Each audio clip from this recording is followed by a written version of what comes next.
గత 3 రోజులుగా తెలంగాణ రాష్ట్రంలో అత్యధికంగా వర్షపాతం కురవడం వల్ల జనజీవితం అతలాకుతలమై ప్రజలు తీవ్రమైన ఇబ్బందులు, నష్టాలలో ప్రధానంగా ప్రాణ నష్టం, ఆస్తి నష్టం, పశు సంపద నష్టం, ప్రభుత్వం యొక్క ఆస్తులు, రోడ్లు కావచ్చు, భవనాలు కావచ్చు, విద్యుత్ శాఖకు సంబంధించిన సబ్స్టేషన్లు కావచ్చు, ఇతర చాలా శాఖలకు సంబంధించి ముఖ్యంగా లక్షలాది ఎకరాలలో వ్యవసాయ పంటల నష్టం కావచ్చు, అన్ని రకాలుగా ప్రజలు తీవ్రమైన కష్టాలను, నష్టాలను ఎదుర్కొంటున్నారు. గత 3 రోజుల నుంచి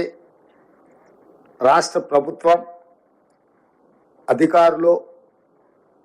ముఖ్యంగా మంత్రివర్గ సహచరులు, ఉప ముఖ్యమంత్రి గారు కానీ,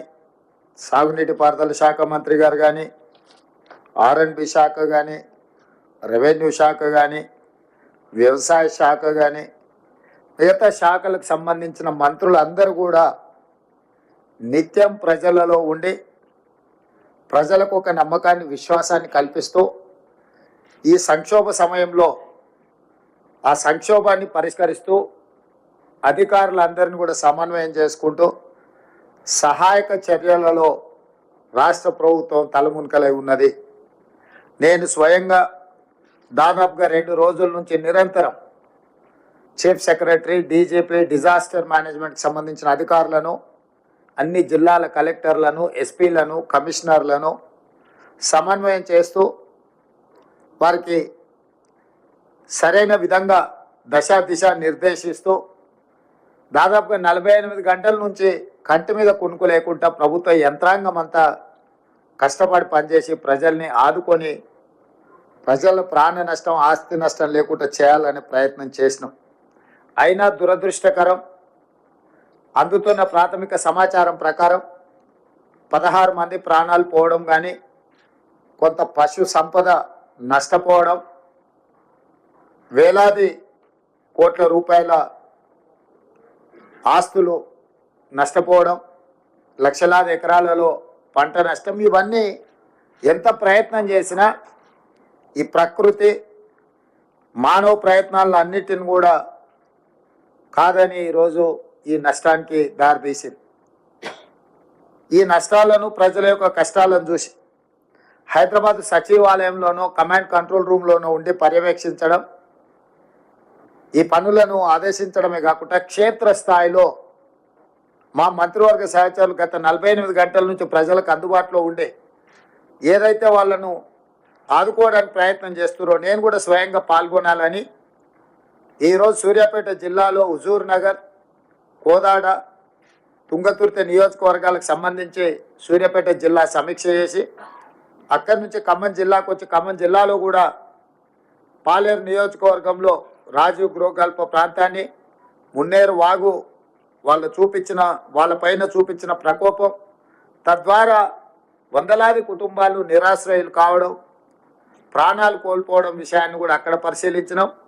అదేవిధంగా ఖమ్మం శాసనసభ నియోజకవర్గంలో బొక్కలగడ్డ ప్రాంతాన్ని కూడా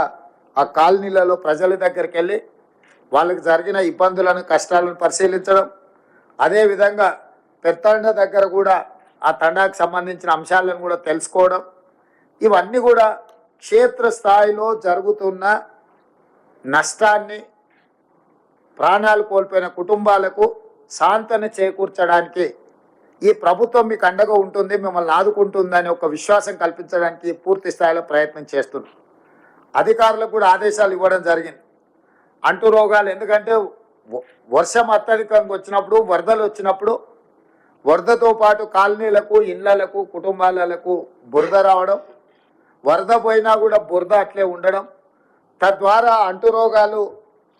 వేగంగా వ్యాపించడానికి అవకాశం ఉంది. ప్రాణ నష్టం జరిగిన వాళ్ళకు, ఆస్తి నష్టం జరిగిన వాళ్ళకు ఒక రకమైన ఇబ్బంది అయితే, ఈ అంటు రోగాలు వేగంగా విస్తరించే అవకాశం ఉంది. కాబట్టి అధికారులకు బ్లీచింగ్ పౌడర్ కొట్టమని కానీ, సున్నం కానీ, లేకపోతే ఫాగింగ్ అంటే దోమల బెడద నుంచి కాపాడడానికి అందరినీ ఆ పొగ ఇవి చేసేది కానీ, కాలనీల హ్యాండ్ స్ప్రే వాటిని ఇవ్వడం కానీ, ఇట్లా ప్రతి విషయంలో దోమలను కూడా నియంత్రించడానికి, అంటురోగాలను నియంత్రించడానికి కలెక్టర్ల నేతృత్వంలో అధికారులను సమన్వయం చేస్తూ మెడికల్ అండ్ హెల్త్ కానీ, MAUD municipal administration and urban డెవలప్మెంట్కి సంబంధించి మున్సిపల్ శాఖ అధికారులను, పంచాయతీరాజ్ శాఖ అధికారులను, అన్ని డిపార్ట్మెంట్లను సమన్వయం చేసుకుంటూ కలెక్టర్లు ఈ 48 గంటలు నిరంతరం పనిచేసారు. వాళ్ళందరూ నిరంతరం పనిచేయడం వల్లనే ఆస్తి నష్టం, ప్రాణ నష్టాన్ని తగ్గించగలిగినాం. 100% నియంత్రించలేకపోయినా పూర్తి స్థాయిలో అదుపులోనే ఉంచి నష్టాన్ని నివారించగలిగినాం. ఈ నేపథ్యం